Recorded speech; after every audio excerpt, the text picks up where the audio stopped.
As most of you are aware, we had an incident yesterday involving two devices at 920 State Line Road. During the process of making those devices safe, one of those had a partial acceleration. Fortunately for us, it was more flammable than explosive. And we will kind of cover a timeline on that with investigator Speaks, or Chief Speaks. But if y'all have any questions, she's going to be answering the questions for you. All right? So the first call came in roughly about 4:15 hours on yesterday's date, Tuesday, April 7th, 2026.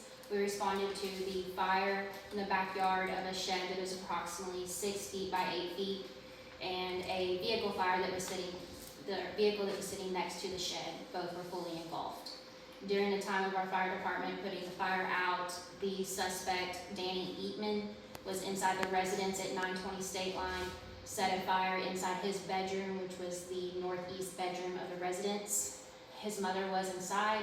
She was on oxygen, found out what was going on. She was able to put the fire out herself.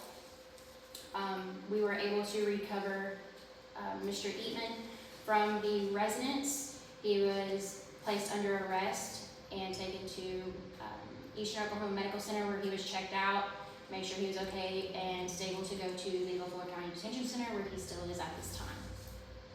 The scene was released by the fire marshal at approximately 8:45 hours yesterday. Approximately 9 a.m., Chief Ivy received a phone call from Ms. Thornburg saying that she found an explosive device. We went back to the residence. Pictures were taken of this explosive device, and the fire marshal was called again. We set up an evacuation perimeter, which was a 1-block radius and in a 360-degree. The Arkoma High School was notified by Chief Ivy. He contacted Colby Johnson, who is their superintendent. They evacuated the junior high and high school off of the Blocker campus within 10 to 15 minutes and transported all the staff and students to the elementary campus off of Cook. The Fort Smith Police Department was called in to help evacuate. They offered assistance with their fire department and their bomb squad. Fire marshal contacted the ATF, and I'll let him get into all of that here in a minute about how Oklahoma Highway Patrol Bomb Squad got involved. Well, I'll pause right there and let him kind of step in because he can fill in some more details with that. So. Good afternoon. I'm here to share with the Oklahoma State Fire Marshal's Office. Well, once we were notified, and we got past the fire arson part of it, and they were released the scene, we were re-notified by the homeowner about what she believed had found the explosive devices in there.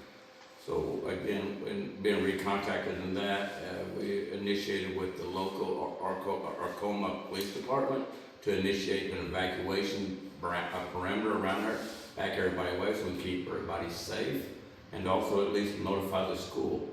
While they were conducting that process here on the scene, I reached out to our federal counterparts at the ATF and requested a bomb squad, a bomb technician, to actually verify what type of devices that we have to see if they were actual devices or inert devices.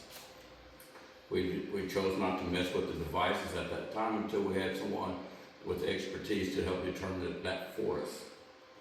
Utilizing the pictures, we exchanged information with our ATF to get them responding.